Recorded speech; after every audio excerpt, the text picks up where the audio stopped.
Урматтуу телекөрүүчүлөр, бүгүнкү күндө саат 12-ге карата Кыргызстанда 26 жаңы коронавируска ошол тесттери положительный чыккан 26 жаран катталды. Аларды региондорго бөлсөк, Жалал Абад областында 13, Ош областында 6, Чүй областында 2, Бишкек шаарында 4, Нарында 1 киши. Жалпы 84 киши бүгүнкү күнгө ошо коронавирустун тести положительный болуп чыккан.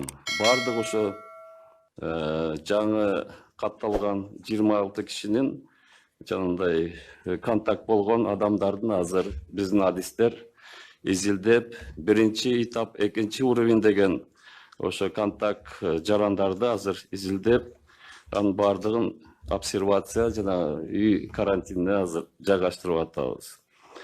Ошол жанагындай коронавирус деген диагноз коюлгандан кийин ошонун ичинен азыр ооруканада бардыгы жатат.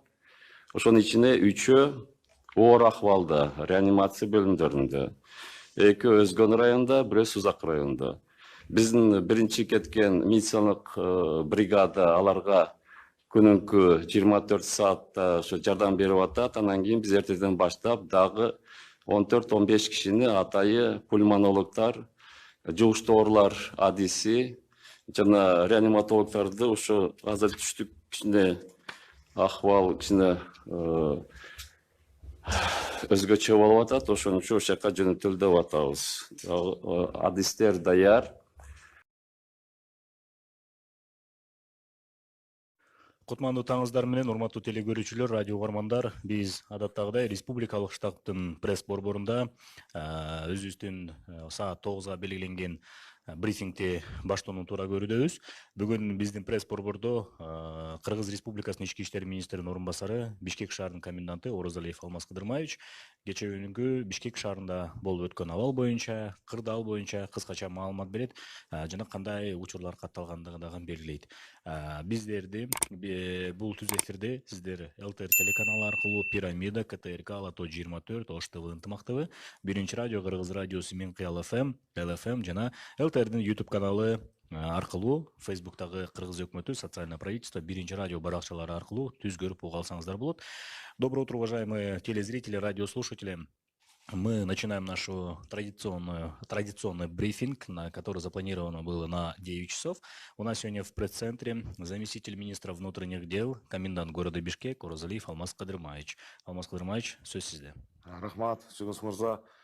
Саламатсыздарбы, урматтуу Бишкек шаарынын тургундары. Бир сутка аралыгында Борбор калаадагы болуп өткөн акыркы маалыматтарды каралайын.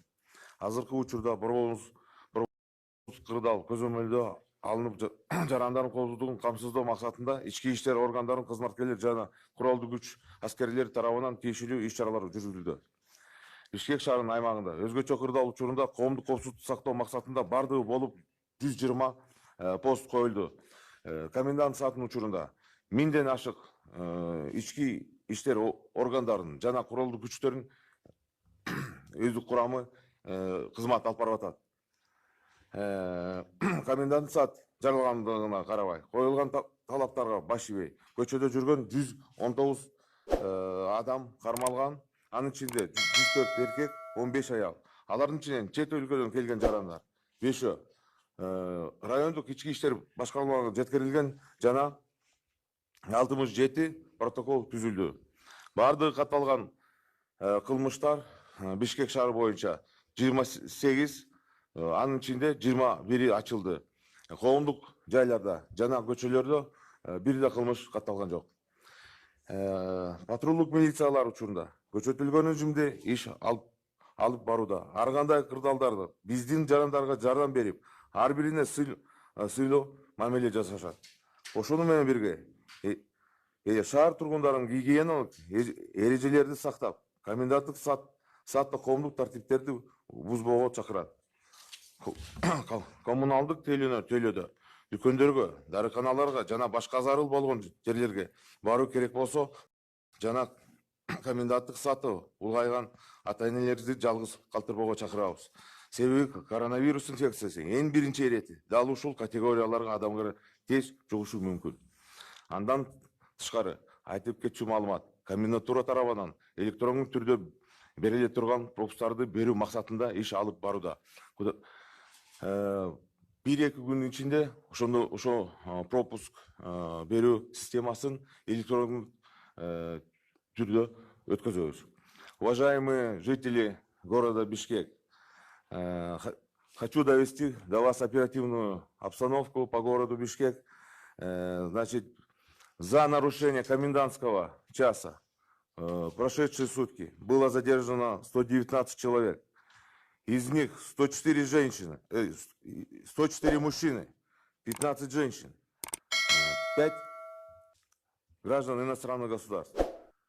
Все они были доставлены в районное управление внутренних дел города Бишкек. Составлено 67 протоколов. Уважаемые жители города Бишкек, хотел бы обратиться к вам с обращением. День и ночь сотрудники милиции, военнослужащие вооруженных сил Кыргызской Республики работают для того, чтобы обеспечить вашу безопасность. В первую очередь, это зависит от нас самих, наша безопасность, распространение коронавирусной инфекции.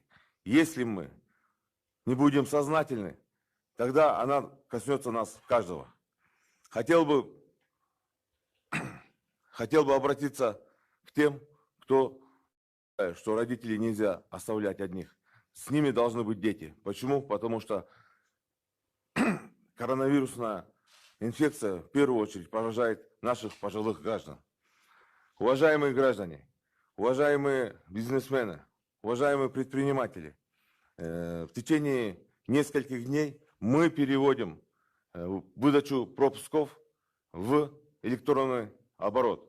Поэтому я еще раз хотел бы повторить. Мы все работаем в форс-мажорных обстоятельствах. Поэтому, если есть какие-то недостатки, да, мы приложим максимум усилий, чтобы их всех исправить. И я считаю, мы это сделаем. Вместе с вами, уважаемые наши жители города Бишкек. Спасибо. Урматтуу телекөрүүчүлөр, радио угармандар, биздин пресс борбордо Кыргыз Республикасынын ички иштер министринин орун басары, Бишкек шаарынын коменданты Орозалиев Алмаз Кыдырмаевич болду. Бишкек шаарындагы кечээки абал боюнча, түзүлгөн кырдаал боюнча негизинен маалымат берип кетти. Бизди түз эфирлерден ЛТР телеканалы аркылуу, КТРК, Ала То 24, Ынтымак ТВ, Ош ТВ, Пирамида ТВ, ошондой эле Кыргыз радиосу, Биринчи радио, ЛФМ, мындан сырткары Кабар маалымат агенттигинен, ошондой эле ЛТРдин YouTube каналы аркылуу, Facebook'тагы Кыргыз өкмөтү, социальное правительство, Биринчи радио баракчыларынан угуп көрүп алдыңыздар. Чоң рахмат.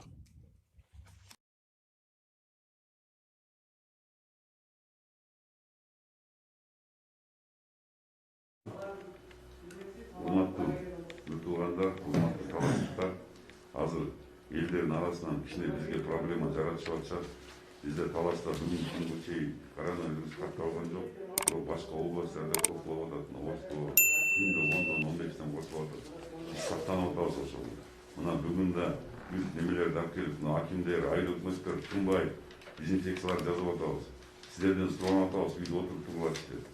Шуну мындай көңүлүңүздөргө албай атасыздар. Мына обсерватор деген өзү бул жанагы чет мамлекеттен келген таластык биздин бир туугандарыбызды жаткызып, анализин текшертип, башка элдер менен контакт болбосун деп. Анализ келип жакшынакай болсо үйүнө чыгарып атабыз. Азыр мына бизде 531 киши бар, чет мамлекеттен келген талас болбойсун. Ушулардын баарына жаткызып атабыз. А буларды азыр кой берип берсек, бириңер менен бириңер учурашып, саламдашып, дагы көбөйүп кетиши мүмкүн. Bizde bizim talasıyla возможность болуп атат, обсерваторларды ачып, ал жерде тамагын берип атабыз. Жана простындарды бүт жакшынакай жаңыларды коюп берип атабыз. Ошол жерге барып эми айткандан кийин жап берип туруш керек. Анан урматтуу аталар, апалар, эже, карындаштар, инилер, жанагындай кече бир ситуация болуп кетти эмне Көгөйдө. Эмнеге бизге обсервацияга жаткызат, эмнеге жүрөт деп. Анын азына биз медиктерге айтып атабыз. Бүгүн милициялардан коебуз ар бир обсерваторго. Ичиндеги адамдарды ичинде отуруп бергилечи. сигарет чексеңер сыртқа чыгып определенный жерге чыккыла кыдырбай тургула азыр биздин анализиңер чыккандан кийин анализ чыккан анализди азыр чыгарган жерде кыйын болуп атат очередь болуп атат ал ушулар анализдерге 1 күн болобу 2 күн болобу 3 күн болобу 4 күн 5 күн надо будет 10 күн жатып бергиле ошол жерге биз силерге тамак ашты берип атат суранып кетем ушун калган бир туугандар үйдөн чыкпай отуруптурлачы азыр действительно опасно болуп атат көбөйүп атат күндөн күнгө чыккан жерлерде мунун баарын тынчтык менен мына кече Кобойдун эмесинде 100 бир тууган инилерим келип алыптыр ошол жерде эмнеге киргизесиңер бияка ошону эле бир тууган эртең ооруп калса мен ооруп калсам же бул ооруп калса эмне чыгарып бир жакка кетире беребизби ошону туура түшүнүү менен эме азыр жесткий мераларды кабыл алабыз чогулбагыла мындан ушинтип сактанат экен ушундай чоң Кытай мамлекети тынч отурчу үйлөрүнөн чыкпай отурмуштан чыгып кетишти бирден болсо чогула калса 100-200 болот эмнеге бияка чыгарды ошол жерден ошонун бир тууганы мына биз жүрөбүз деп отурган жетекчилер бүт баары менен контакт болуп биз деле жүрөбүз биз да бирөөдүн балдарыбыз биздин да балдарыбыз бар биз коркпойбуз элибиз ичинде жүрүп атпайбы ар жерге барып ар ким менен контакт болуп обязательно элдер өлүп башташ керек ошондо токтойбузбу ошонун алдын алуу иштери жүрүп атат мынакей азыр далбастап малоимущийларга угундарды элдер менен сүйлөшүп мына жер үйдөн алып келдик тамак аш жок калбасын аларды карап атабыз